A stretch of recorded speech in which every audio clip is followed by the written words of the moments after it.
dan memperoleh gelar khairul manusia yang terbaik. Rahimahullah, tak terasa waktu begitu sangat cepatnya. Kita kemarin menginjakkan kaki di bulan Rabiul Awal, dan kita sekarang sudah menginjakkan kaki di Rabiul Akhir.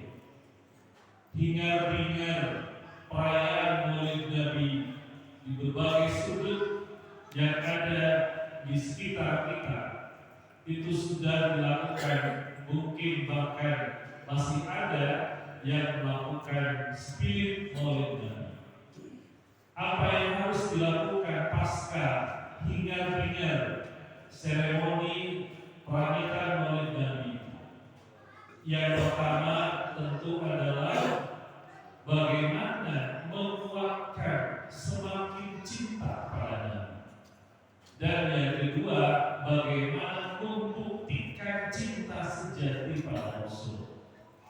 Jadi pasca output dari madrasah hingar-bingar Maulid Nabi itu harusnya memberikan dampak, harusnya memberikan efek yang sangat kuat kepada kita untuk semakin mencintai Nabi dan semakin membuktikan cinta kita pada Nabi.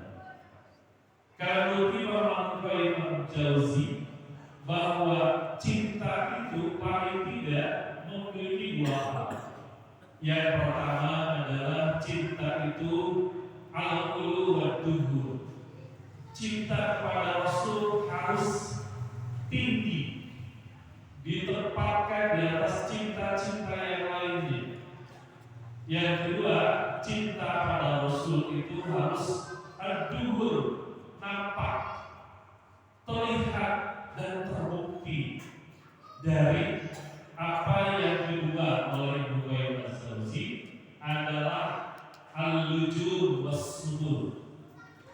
Cinta itu memiliki konsekuensi ingin senantiasa beserta dengan orang yang dicintai.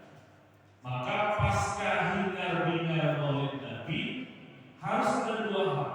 Semakin nampak cinta pada Rasul itu dilihat dari seberapa hebat, seberapa kuat, seberapa keren kita mengamalkan perintah yang dicintai, yaitu Rasul. Yang kedua, senantiasa sekuat tenaga ingin berada di barisannya Kanjeng Nabi dan dibuktikan dengan apa yang diperintahkan Nabi dan dibuktikan dengan menjauhi apa yang dilarang oleh Nabi.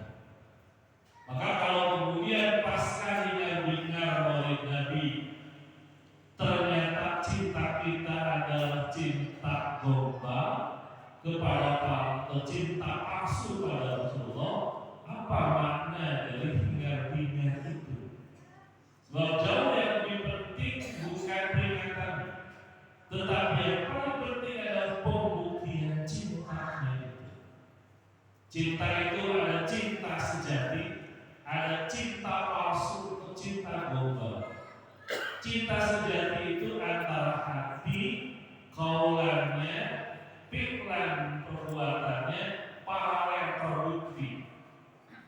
Cinta palsu, hatinya cinta, lisannya mungkin mengatakan cinta, tapi perbuatannya tidak menunjukkan cinta. Maka ya rahimahullah, ini momen di Rabiul Akhir ini adalah momen pembuktian cinta sampai beberapa bulan ke depan ini dilihat oleh Allah betul gak cinta sejati pada Rasul. Nah, rahimahullah, maka di dalam membuktikan cinta Nabi, satu di antaranya adalah menjadikan hadis-hadis Nabi sebagai cermin, alat evaluasi. Hadis Nabi dijadikan alat untuk introspeksi. Hadis Nabi dijadikan alat untuk muhasabah. Hadis Nabi dijadikan alat untuk melakukan alat perbaikan bagi kita. Nah hadirin, Kanjeng Nabi karena dibekali dengan kemampuan komunikasi yang keren, seringkali muncul hadis-hadis Nabi dalam bentuk yang berbeda-beda. Tetapi ada hadis-hadis Nabi itu yang bersifat instruksional, tapi sampai kepada hal-hal sudah mesintir-sampir, menunjukkan bahwa komunikasi Nabi melalui hadis-hadisnya begitu sangat indah. Ada hadis-hadis yang memberikan gambaran tentang masa depan umat. Misalnya ada hadis la taqum as-sa'a, tidak akan terjadi kehancuran, maka kadang dimulai dengan larangan. Atau juga ada Nabi mengatakan inna min asratis sa'a, di antara tanda-tanda kehancuran bla bla bla. Rasul menyebutkan hadis tentang tanda kehancuran itu banyak sekali.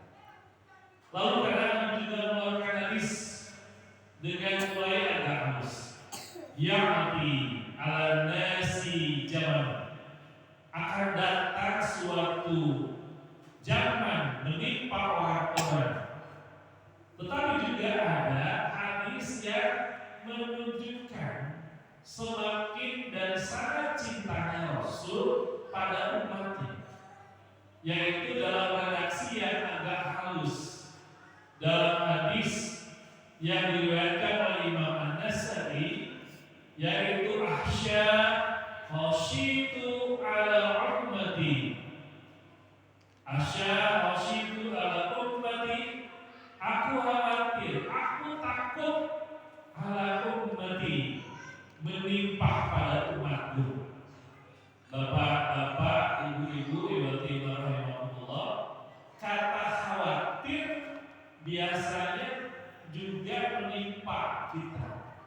Bapak-bapak kalau khawatir, kalau tidak punya uang khawatir, atau khawatir bapak pada anaknya ini, anak saya kemana? Sudah jam 11:30 malam belum ada kabar, tidak pulang atau belum pulang. Jadi kekhawatiran itu muncul dari rasa cintanya kepada anak, sehingga muncul rasa khawatir. Ibu-ibu khawatir, si bebek teh cakui wae, tos setengah 12 malam si bebek si Caya kok belum pulang aja. Wah, buah-buah kanu-kadua, atau wah, buah-buah terjadi sesuatu. Kekhawatiran itu dari rasa cinta. Lalu tidak ada rasa cinta, mah karena si yang bebek suami teh mau balik, mau ada terserah, mau aneh, atau orang tua kalau tidak cinta pada anak, dia tidak mungkin khawatir. Nah, biarin anak saya mati bicara, oke, biarin aja. Kalau tidak ada rasa cinta. Yang kedua, kekhawatiran itu akan menimbulkan dampak negatif kalau tidak dicegah. Maka biasanya nanti bapaknya cari informasi ke temennya, kemana ya budak teh, telepon temennya kemana, cari informasi untuk mencegah hal-hal yang tidak diinginkan. Ibu juga karena si bebek belum pulang aja, cari informasi ke temannya bapaknya, cari ke tempat kerjanya, cari informasi, terus berikhtiar supaya tidak terjadi kekhawatiran.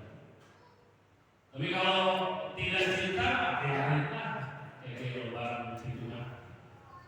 Nah itu artinya ketika Rasulullah SAW mengungkapkan suatu hadis, dimulai dengan kata khasyitu ala ummati, aku khawatir pada umatku, berarti menunjukkan Kanjeng Nabi cinta bingit pada umatnya. Yang kedua, berarti menunjukkan Nabi khawatir pada umatnya itu terjadi, karena kalau itu terjadi dampaknya negatif bingung. Kalau itu terjadi kepada umatku, maka pertaruhannya adalah agama, pertaruhannya nasib umat itu sendiri. Jadi ini menunjukkan Nabi memberikan gambaran kekhawatiran. Ibarat seorang bapak mengkhawatirkan anaknya. Maka apa saja kekhawatiran Rasul menimpa umatnya. Hadis ini diucapkan 1400 tahun yang lalu. Dan sekarang kita di 2022 dan bulan Hijriah tahun 1440 1, 2, 3 1440 berapa artinya? Baik. Nah, statement ini dikemukakan oleh Rasulullah kurang lebih 1400 yang lalu. Maka hadis-hadis ini berlaku sampai terjadinya Yaumul Qiyamah. Dan bisa jadi apa yang nanti dikhawatirkan Rasul di zaman Nabi juga sudah mulai ada, tetapi jauh Rasul memandang ke depan. Umat ini khawatir terjadi yang pertaruhannya nasib agama kita. Apa yang pertama? Yang pertama, Rasul mengkhawatirkan yang disebut dengan kibarul batni. Apa itu kibarul batni? Gede betul. Saya ini gede perut, besar perut, rapi, alhamdulillah. Makna kibarul batni, besar perut itu ada dua makna. Pertama makna jasmani, yang kedua adalah makna ruhani. Yang dikhawatirkan Rasul dua-duanya melanda umatku, kibarul batni, besar perut. Tentu ini sebuah kiasan. Maka bisa jadi yang disebut kibarul batni itu besar perut dalam konteks jasmani. Bahasa orang Guyana mah gardut.com. Jadi apa keadaan gendut secara teoretik medis bahwa kegendutan itu biasanya merupakan sumber dari penyakit jasmani. Kenapa bisa begitu? Karena melanggar kaidah kulu makanlah, wasrobu minumlah, wala tusrifu, jangan berlebihan. Nah sekarang umat kita juga banyak dilarang israf. Dalam arti bisa menimbulkan efek-efek penyakit jasmani. Maka bisa jadi makna besar perut itu dalam konteks seringkali banyak israf di dalam makan dan minumnya. Karena dalam Islam sesuatu yang berlebihan pasti akan menimbulkan dampak. Sering makan minum gula-gulaan kan gitu kan? Diabetes misalnya. Sering mau daging, ayo jangan daging. Efeknya kolesterol, ada dari tensi. Sering mau jengkol, ada dalamnya jengkolan. Jadi makanan-makanan yang berlebihan itu terjadi sehingga terjadi gardut.com. Itu terjadi karena ada yang israf di dalam makan dan minumnya. Dan kalau sudah israf, maka akan menimbulkan dampak penyakit medis. Apalagi makna yang kedua bisa jadi makna kibarul bakti yang diawatikan Rasulullah yaitu dalam arti gambaran kondisi banyak umatnya memasukkan makan minum tak peduli apakah itu halal ataukah itu haram. Nah, dus apakah itu barangnya halal secara zati atau dalam proses memilikinya haram. Maka Nabi juga menjelaskan ya'ti ala nasi zaman, akan datang suatu zaman di mana la yubalil qaramu, tidak lagi peduli seseorang itu ittakhadal mal, mengambil harta am halal al halal. Orang sudah tidak peduli menerima gaspil gaspol dahar, penting untuk memperhatikan hal haram, hajar pokoknya. Sudah tidak lagi memilah mana yang halal, mana yang haram. Angka prestasi miras kita tinggi, angka prestasi narkoba kita tinggi. Belum lagi banyak yang tidak mikir cara mendapatkannya halal atau tidak, yang penting gas masukin ke dalam tubuhnya. Jadi makna kibarul batni itu bisa dipahami kiasan, karena ada hadis lain bahwa al-mu'minu, orang kafir itu yakul, makan dengan satu usus. Sementara wal kafiru, orang kafir yakulu sab atau am'an. Orang kafir makan dengan 7 usus. Apakah iman dan kafir membedakan jumlah usus? Tidak. Semua manusia ususnya di dunia sama. 7 miliar orang sekarang di planet bumi itu ususnya sama. Orang non-muslim, orang muslim jumlahnya sama. Ususnya gitu kayaknya ya. Batuk ya. Nah, yang kelima, orang mukmin maka dengan satu usus, menunjukkan orang kafir sudah tidak peduli halal atau haram. Maka kalau begitu banyak orang mukmin yang juga begitu. Artinya banyak kibarul batni itu memasukkan ke dalam tubuhnya barang-barang haram. Nah, itu makna kekhawatiran yang pertama. Yang kedua, kekhawatiran yang kedua itu adalah wa mudawamatun naumi. Apa itu wa mudawamatun naumi? Lobating bobo, seting sare, banyak ting pelor, nempel or, digelar nanti Abu Naum, Bapak Sare, atau lamun ibu dan tukang sare, Umi Naum. Apa yang dimaksud dengan waru dawatan naum?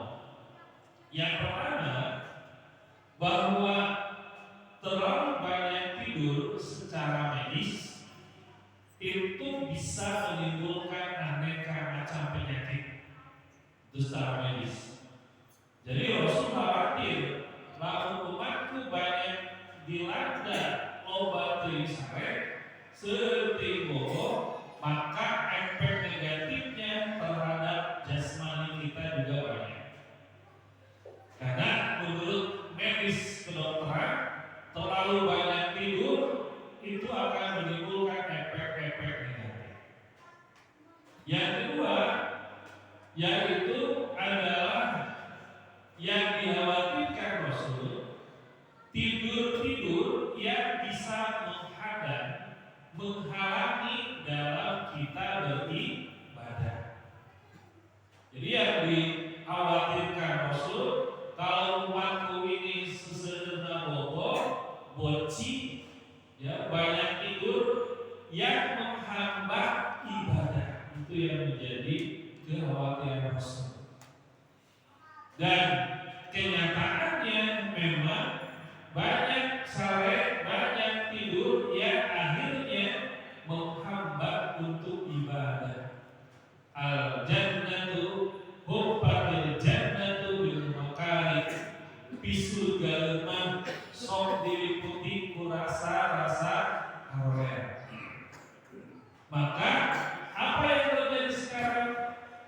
karena ngagugu atau banyak tidur, banyak umat Islam yang tidak bisa menjadi pejuang-pejuang sholat subuh. Yang kalau kita lihat Jumatan penuh, kalau subuh tidak seperti Jumatan, maka berarti Rasul mengkhawatirkan kalau tidur-tidur itu yang menghambat ibadah. Pejuang-pejuang subuh, sholat subuh berjamaah banyak yang bertumbangan kaum muslim melawan hawa nafsu dari serbuan agresi syaitan ke mata, sehingga tidak mampu menaklukkan rasa ngantuk. Akhirnya subuh bablas sedekah masjid. Itu yang dikhawatirkan Rasul. Padahal sholat subuh berjamaah itu adalah multi efek padahalnya. Padahal sampai Allah mengatakan masyhuda, sholat subuh itu disaksikan oleh malaikat yang shift malam dan malaikat yang shift pagi. Maka ini yang menjadikan kekhawatiran dari Rasulullah. Maka rahimahullah yang disebut dengan wa mudawamatul naum adalah tidur yang menghambat ibadah. Apalagi kita banyak bertumbangan dalam hal menjadi pejuang-pejuang tahajud. Sudah banyak yang lost di sini. Ada, insya Allah, jamaah bersama pejuang-pejuang tahajud. Tetapi banyak kehilangan momen. Memang hukumnya sunnah, tetapi multi fadilahnya itu yang harus kita lihat. Sampai Rasulullah itu sholat tahajud bengkak-bengkak betisnya. Itu orang yang sudah jamin masuk surga. Rasul tahajudnya sampai bengkak-bengkak betis, saking panjang dan lamanya bacaan. Kita tidak mampu melawan serangan agresi dari syaitan untuk lepas, sehingga kita menjadi pejuang-pejuang tahajud. Ada momen ijabah doa, ada momen turunnya para malaikat di atap-atap rumah yang bertahajud, balas doa. Kenapa?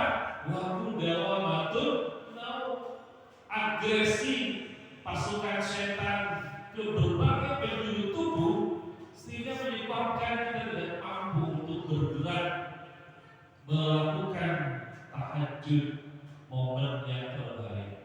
Kalau Ustaz sudah ingin terus satu tahajud, oke, yes, memang iya. Tetapi momentum ini penting untuk menambah tiket-tiket kita menuju surga Allah. Bagaimana bertumbangan di sini? Nah, yang ketiga adalah yang dikhawatirkan Rasulullah adalah al-kasalu, males, horean, warga, tarudu. Al-kasalu di sini ada dua makna. Yang pertama, al-kasalu bil kasal, malas tidak usaha, royal dan malas. Maka ada hadis bahwa kemalasan dalam kasar atau hal yang tidak itu, maka dia akan menjadi keras hati. Maka rahimahullah, padahal Islam agama yang mendorong kita untuk menjadi petarung-petarung hebat dalam usaha. Sampai Rasulullah SAW mengeluarkan hadis Abdul wajib Abdul hadis. Melakukan setelah sholat fardu, maka yang wajib adalah menuntut harta, mencari harta. Sampai kemudian Rasul memberikan gelar pada orang-orang yang apa disebut dengan al-mustarifah dalam hadis.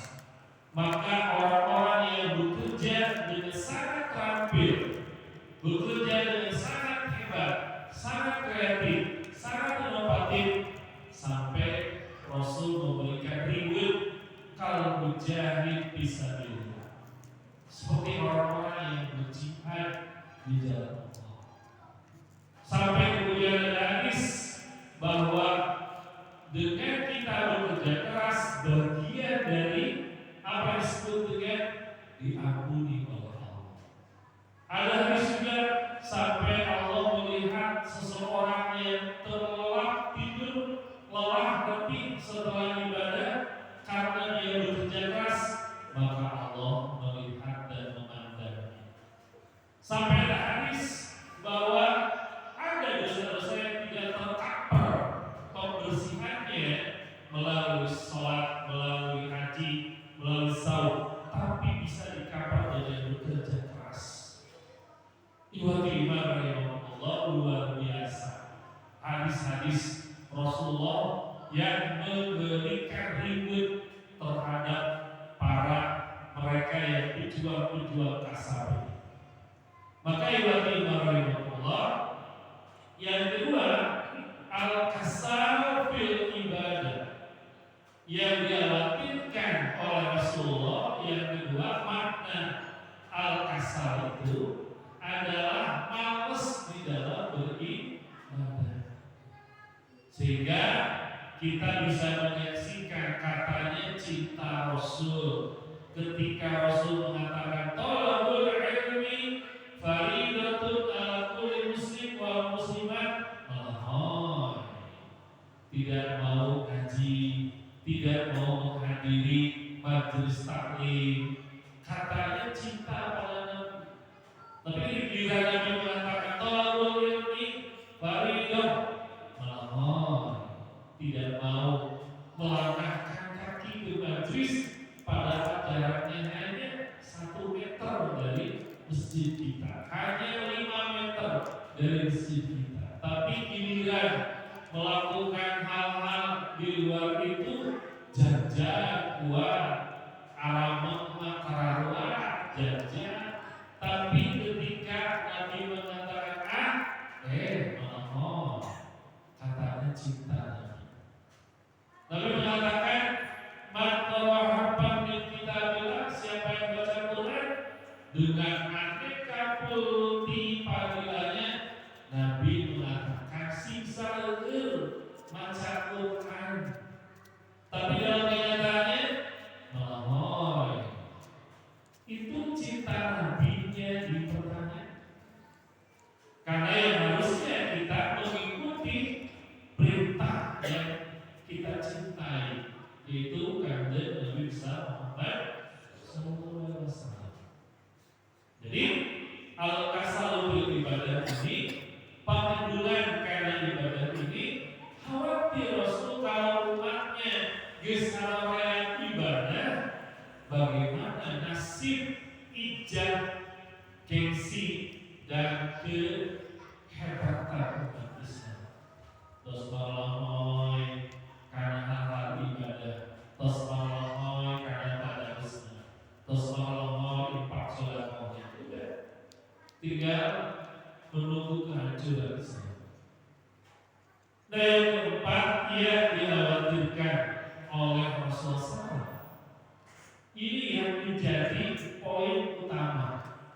Dhaful yakini, lemah keyakinannya, semakin kropos tauhidnya, semakin hancur akidahnya, semakin lemah kekuatan iman dan takwanya.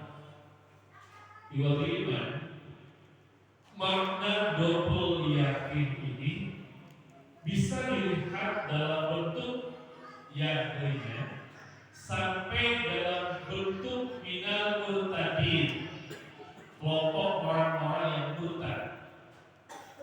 Kita sekarang berada dalam kehidupan yang betul-betul fitnah-fitnah akhir zaman yang luar biasa. Serbuan falsafah hidup individualisme semakin menggerogoti iman kita. Falsafah hidup materialisme penting duit, yang penting materi menghantam umat kita. Yang ketiga, falsafah hedonisme, yang penting bahagia di dunia. Wah, gimana caranya supaya bahagia di dunia? Menafikan agama semakin menghantam umat. Kita semua diserbu oleh berbagai iklan yang bersifat konsumen. Tentu sekarang gejala konsumenisme melanda kita, sementara kita tidak punya kekuatan ekonomi. Maka kita bisa saksikan double yakin dari kelas yang ringan sampai kelas yang berat. Ini kita bisa lihat.